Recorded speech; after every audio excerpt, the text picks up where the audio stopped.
students, today we are going to study the valence bond theory. Before that valence bond theory, there are some basic terms. In that, the one is called as the strong field ligand. One is the strong field ligand. We know that ligand means what? The species, that means atom or molecule which are directly bonded to the central metal atom. This is called as the ligand. But here it is the strong field ligand. Strong field ligand means what? Those ligands in which the donor atom, those ligand in which donor atom are carbon, nitrogen or phosphorus.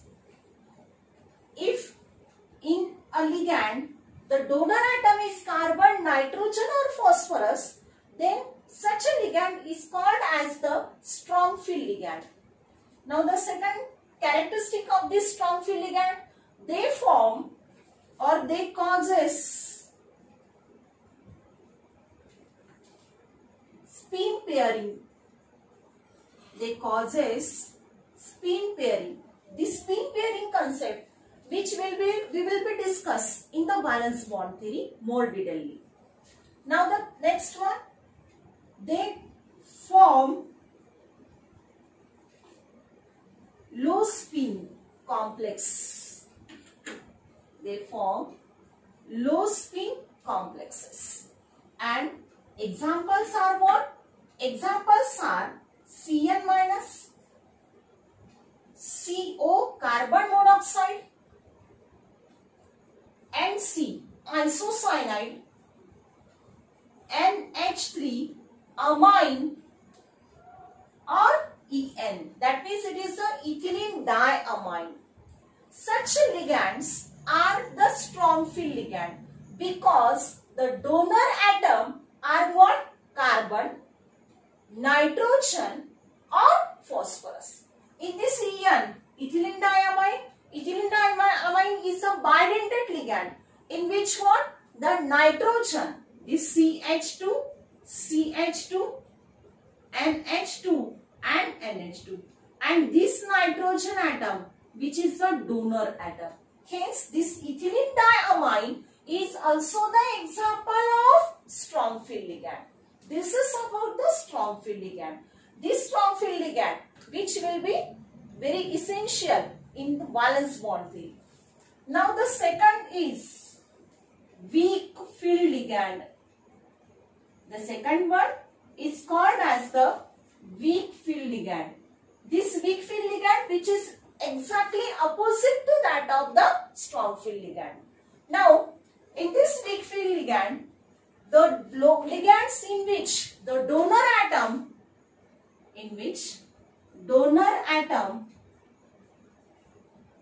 are what? Are halogen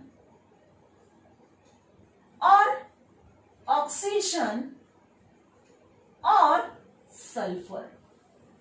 Here in the strong field ligand, donor atoms are what? Carbon, nitrogen or phosphorus.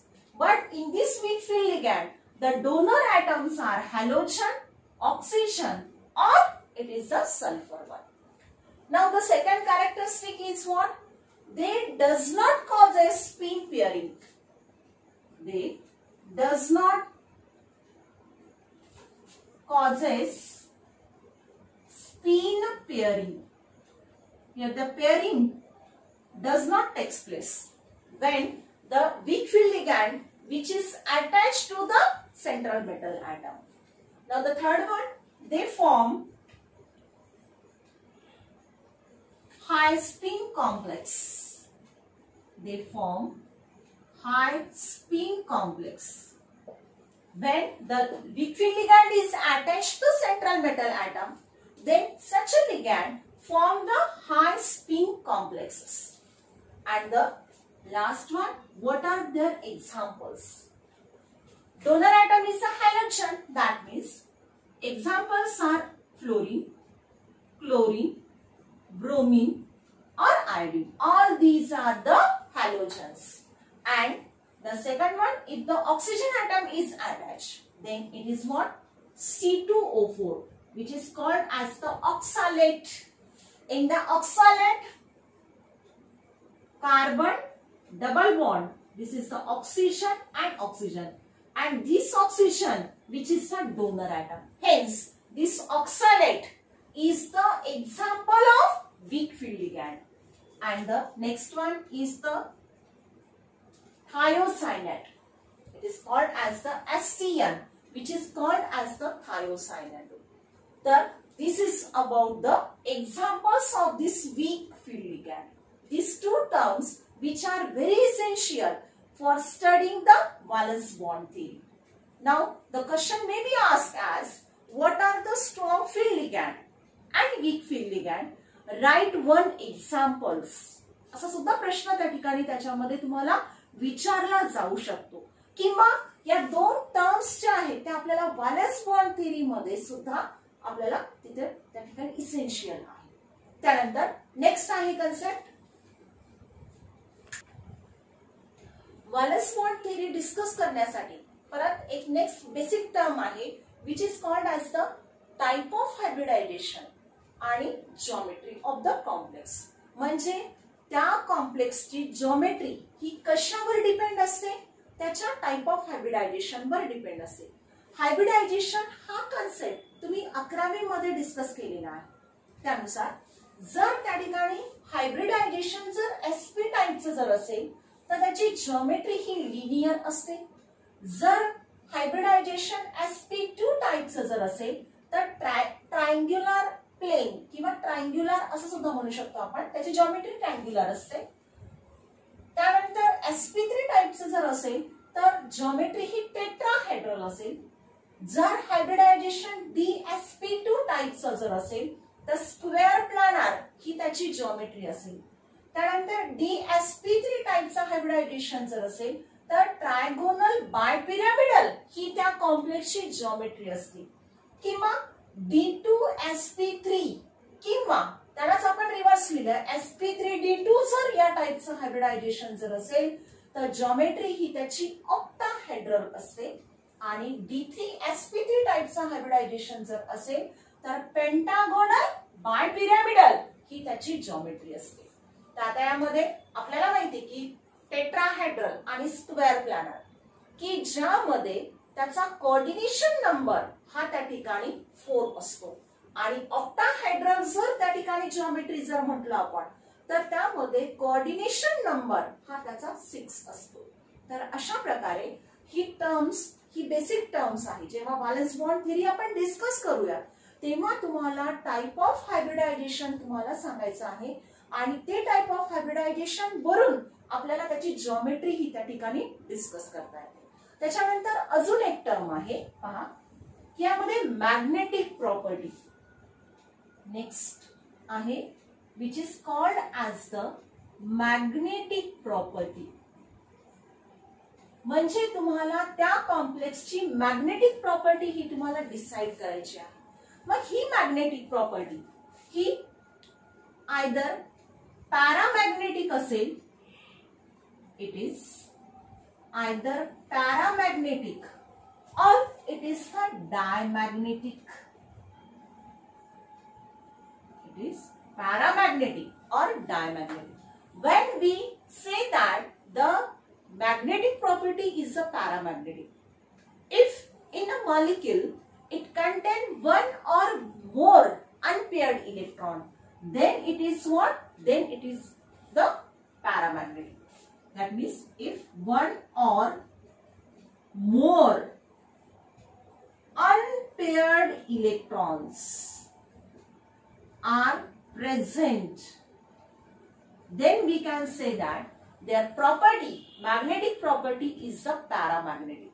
Suppose example आपण घेतलंय d orbital. आता d orbital मध्ये this is the d orbital.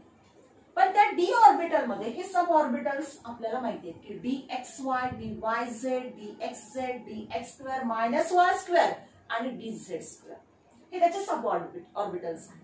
आता यामध्ये जर या ठिकाणी unpaired electrons जर प्रेझेंट असेल, आता पहा या पहिल्या ऑर्बिट मध्ये मी पेअर्ड इलेक्ट्रॉन दाखवला आणि इथे मात्र मी अनपेअर्ड त्या ठिकाणी. आता ऍक्च्युअल मध्ये कॅपॅसिटी तुम्हाला माहितीये की कॅपॅसिटी ही त्याची 2 इलेक्ट्रॉनची असते विथ द अपोजिट स्पिन. परंतु यामध्ये या 4 सब ऑर्बिटल मध्ये इलेक्ट्रॉन हा एक एक सिंगल आपण दिलेला आहे. सिंगल इलेक्ट्रॉन म्हणजेच आपण त्याला काय म्हणतो, अनपेअर्ड इलेक्ट्रॉन. जर त्या कॉम्प्लेक्स मध्ये अनपेअर्ड इलेक्ट्रॉनची संख्या 1 किंवा 1 पेक्षा जास्त असेल तेव्हा त्याचं मॅग्नेटिक बिहेवियर, त्याची मॅग्नेटिक प्रॉपर्टी ही तेव्हा काय असणार आहे, पॅरामॅग्नेटिक असणार आहे. आणि तेच डायमॅग्नेटिक तो कधी असू शकतो, डायमॅग्नेटिक नेचरचा तो कधी असेल की when all electrons are paired. When in a complex all electrons if they are a paired one. सर्व इलेक्ट्रॉन्स हे पेअर्ड फॉर्म मध्ये आहेत. सपोज यामध्ये पहा डी ऑर्बिटल घेतलाय आणि त्या डी ऑर्बिटल मध्ये सर्वच्या सर्व इलेक्ट्रॉन्स हे पेअर्ड फॉर्म मध्ये. जसं इथे आपण काय घेतलं होतं, अनपेअर्ड फॉर्म मध्ये असेल. अनपेअर्ड म्हणजे इलेक्ट्रॉन्स हे अनपेअर्ड सर असेल तेव्हा त्याचं मॅग्नेटिक बिहेवियर पॅरामॅग्नेटिक असतं. आणि जेव्हा सर्वच्या सर्व इलेक्ट्रॉन्स हे मात्र पेअर्ड फॉर्म मध्ये जेव्हा असेल तेव्हा त्याचं नेचर हे डायमॅग्नेटिक असतं. तुम्हाला एका मार्कासाठी सुद्धा क्वेश्चन त्या ठिकाणी विचारला जातो की पॅरामॅग्नेटिक आणि डायमॅग्नेटिक हे तुम्ही कसं आयडेंटिफाय करणार. जर त्या कॉम्प्लेक्स मध्ये 1 किंवा 1 पेक्षा जास्त म्हणजे सिंगल जरी इलेक्ट्रॉन हा म्हणजे एक जरी त्या ठिकाणी ऑर्बिटल मध्ये इलेक्ट्रॉन हा अनपेअर्ड जर असेल तेव्हा तुम्ही त्याला पॅरामॅग्नेटिक म्हणणार. आणि सर्वच्या सर्व इलेक्ट्रॉन्स जेव्हा पेअर्ड फॉर्म मध्ये असतात तेव्हा त्याचं नेचर हे डायमॅग्नेटिक फॉर्म मध्ये असेल. म्हणजे यामध्ये आता मी ज्या तुम्हाला टर्म्स सांगितल्या त्या तिन्ही टर्म्स, पहिली टर्म सांगितली तुम्हाला कोणती की त्यामध्ये हायब्रिडायझेशनच्या बेसिसवरती तुम्हाला त्याची जिओमेट्री सांगता येते. त्यानंतर मॅग्नेटिक प्रॉपर्टी तुम्हाला सांगायची पॅरामॅग्नेटिक का डायमॅग्नेटिक आहे हे आपण यावरून आयडेंटिफाय करू शकतो. आणि त्याच्या पूर्वी आपण स्ट्रॉंग फील्ड लिगॅंड आणि वीक फील्ड लिगॅंड हा मात्र तुम्हाला आयडेंटिफाय करता आला पाहिजे. तर ह्या 3 टर्म्स ह्या बेसिक टर्म्स आहेत for the valence bond theory. आता यानंतर आपल्याला पाहायची आहे थेरीज ऑफ बॉन्डिंग. त्या थेरीज ऑफ बॉन्डिंग मध्ये आपण फर्स्ट डिस्कस करणार आहोत valence bond theory or it is also called as in short it is called as the VBT. For that VBT, firstly we discuss the silent features. In that silent feature, first feature is what? The central metal atom or ion provides vacant orbital for the formation of coordinate bond. पहा यामध्ये आपल्याला माहिती आहे की central metal ॲटमला ligand molecule attach असतो की ज्यामध्ये त्या सेंट्रल मेटल ॲटम आणि लिगॅंड यांच्यामध्ये हा कोऑर्डिनेट बॉन्ड असतो. परंतु हा कोऑर्डिनेट बॉन्ड फॉर्म होण्यासाठी त्यामध्ये काय म्हटलं की this central metal atom which provide the vacant orbital for the formation of this coordinate bond. This is the first silent feature. The second one, the number of vacant orbital is equal to the coordination number. मग आता किती vacant orbitals तो provide करतो. आता पहिल्या याच्यामध्ये feature मध्ये काय सांगितलं आपण की the central metal atom provide the vacant orbital for the formation of coordinate bond. But how much vacant orbital which this provide by this metal, that means the number of its what is equal to its coordination number. आता suppose या example मध्ये copper NH3/4 आपण हे example घेतलं. आता यामध्ये हा copper 2+ काय करणार, वॅकंट ऑर्बिटल तो प्रोव्हाइड करणार. कशासाठी? हा कोऑर्डिनेट बॉन्ड फॉर्म होण्यासाठी. मग तो किती वॅकंट ऑर्बिटल हा त्या ठिकाणी प्रोव्हाइड करणार? याच्या कोऑर्डिनेशन नंबर एवढा. मग आता या एक्झाम्पल मध्ये अमोनियाचे 4 मॉलिक्युल्स अटॅच आहे, म्हणजे त्यामध्ये कोऑर्डिनेशन नंबर हा किती झाला? 4 झाला. म्हणजे 4 वॅकंट ऑर्बिटल हा कॉपर Cu2+ हा काय करेल? तो प्रोव्हाइड करेल. म्हणजे या सेकंड फीचर मध्ये the number of vacant orbital is equal to the coordination number. म्हणजे या एक्झाम्पल नुसार की हा Cu2+ त्याचा किती वॅकंट ऑर्बिटल तो सेंड करणार किंवा किती प्रोव्हाइड करणार? इज इक्वल टू द 4, कारण याचा कोऑर्डिनेशन नंबर हा त्या ठिकाणी 4 आहे. हा सेकंड फीचर मध्ये सांगितलाय. त्यानंतर थर्ड फीचर मध्ये the vacant orbital of metal atom और आयन अंडरगो हायब्रिडायझेशन.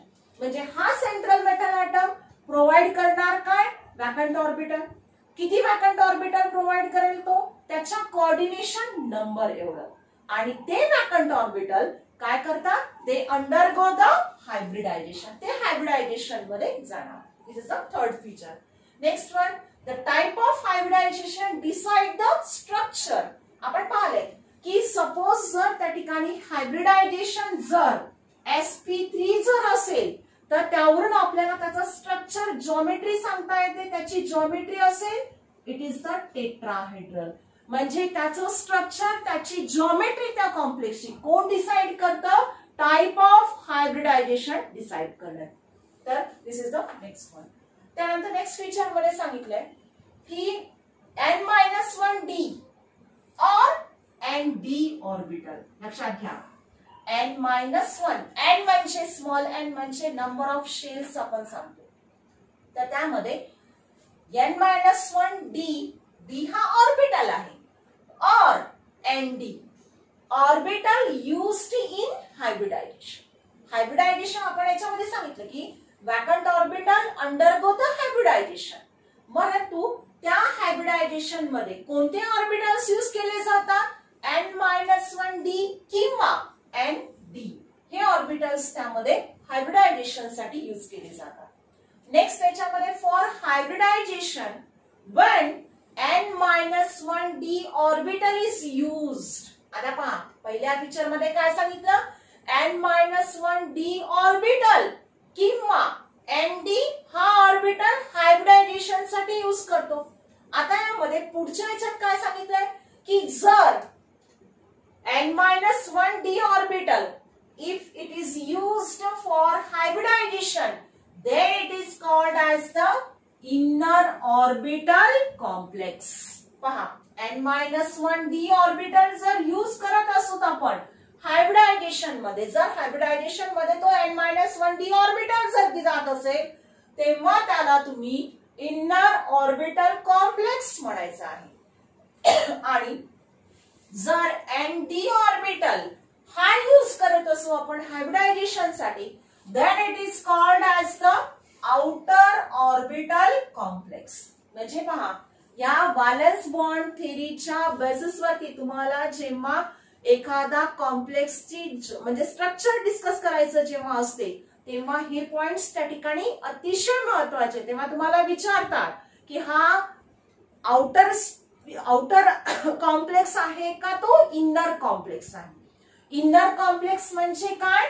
जेव्हा n-1d ऑर्बिटल हायब्रिडायझेशन मध्ये पार्टिसिपेट होतो. आणि आउटर कधी म्हणणार आहात तुम्ही? आउटर ऑर्बिटल कॉम्प्लेक्स कधी म्हणणार आहात? जेव्हा nd ऑर्बिटल हा हायब्रिडायझेशन मध्ये जातो. तर हा त्याचा नेक्स्ट फीचर झाला. त्यानंतर next one, when central metal ion contain one or more unpaired electron then it is the complex is a paramagnetic. आपण पाहिले पहिल्यांदा की त्यामध्ये तुम्हाला त्याचा मॅग्नेटिक प्रॉपर्टी तुम्हाला सांगायची असते. मॅग्नेटिक प्रॉपर्टी मध्ये इट इज आयदर पॅरामॅग्नेटिक और डायमॅग्नेटिक.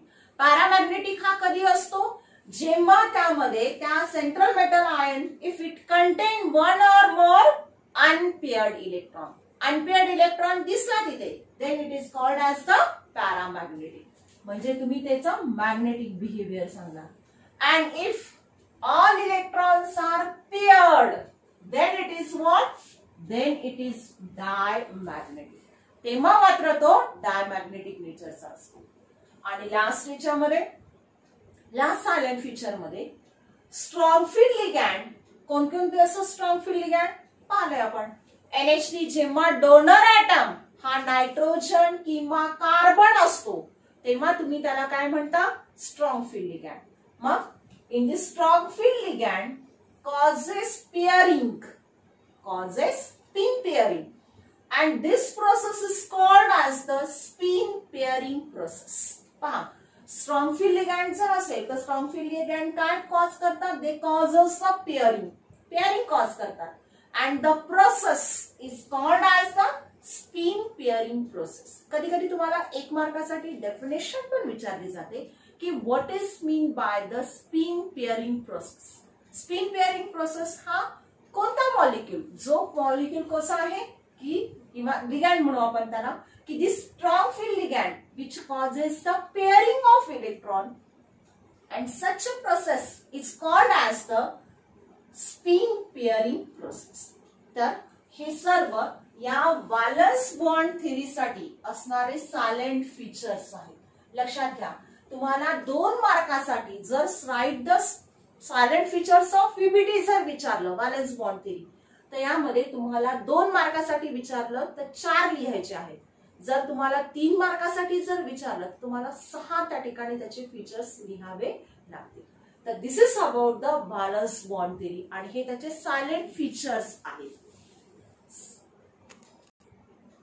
त्यानंतर व्हॅलन्स बॉन्ड थेअरीच्या बेसिसवरती आपल्याला जेव्हा एखाद्या कॉम्प्लेक्सचं स्ट्रक्चर डिस्कस करायचं आहे तेव्हा त्यामध्ये काही स्टेप्स आपल्याला फॉलो कराव्या लागतात. त्या स्टेप्सचं मी या ठिकाणी एक पिक्चर त्या ठिकाणी तुम्हाला यामध्ये दाखवलेलं आहे. पहा, यामध्ये स्टेप्स लिहित असताना त्यात तुम्हाला कोणकोणत्या स्टेप्स ह्या फॉलो करायच्या आहेत. त्यामध्ये पहिली स्टेप आहे ऑक्सिडेशन स्टेट ऑफ मेटल. तुम्हाला त्या मेटलची ऑक्सिडेशन स्टेट लिहायची. सेकंड आहे valence shell electronic configuration of metal ion. त्या मेटल आयनचा व्हॅलन्स शेल इलेक्ट्रॉनिक कॉन्फिगरेशन तुम्हाला त्या ठिकाणी तिथे मेन्शन करायचं. त्यानंतर तिसऱ्या स्टेप मध्ये mention number of vacant metal ion orbital. तुम्हाला number of vacant metal ion orbitals किती आहेत ते तेवढे त्या ठिकाणी मेन्शन करायचे आहे. नेक्स्ट स्टेप मध्ये इलेक्ट्रॉनिक कॉन्फिगरेशन आफ्टर पेअरिंग.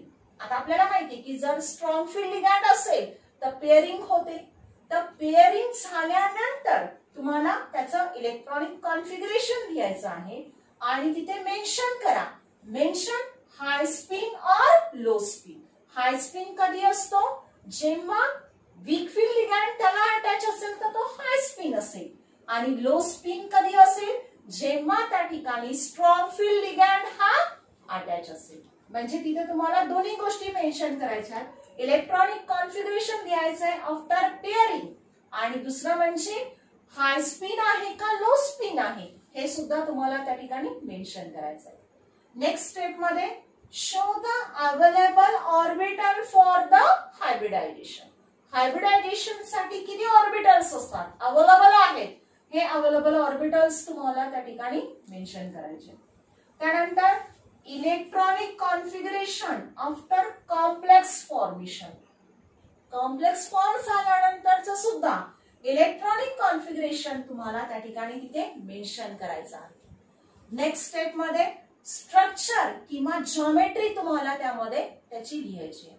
मग स्ट्रक्चर किंवा जॉमेट्री आपण कशावरून डिसाइड करतो, टाइप ऑफ हायब्रिडायझेशनच्या बेसिसवरती. मग हायब्रिडायझेशन यामध्ये आपल्याला इथे समजेल की कोणत्या टाइपचा हायब्रिडायझेशन तो देतो मॉलिक्यूल आणि त्या हायब्रिडायझेशनच्या बेसिसवरती तुम्हाला त्याचं स्ट्रक्चर, तुम्हाला त्याची जॉमेट्री मेन्शन करायची आहे.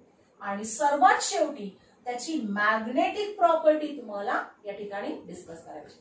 मॅग्नेटिक प्रॉपर्टी मध्ये तो पॅरामॅग्नेटिक असेल किंवा डायमॅग्नेटिक असेल. पॅरामॅग्नेटिक हा कधी असेल, जेव्हा एक किंवा एक पेक्षा जास्त अनपेअर्ड इलेक्ट्रॉन जेव्हा असेल तेव्हा तो पॅरामॅग्नेटिक नेचरचा झाला. आणि डायमॅग्नेटिक कधी असेल, when all electrons are paired one. तर तुम्हाला हे स्टेप्स त्या ठिकाणी यामध्ये फॉलो करायच्या. एक्झाम्पल्स आपण नेक्स्ट व्हिडिओ मध्ये डिस्कस करूया.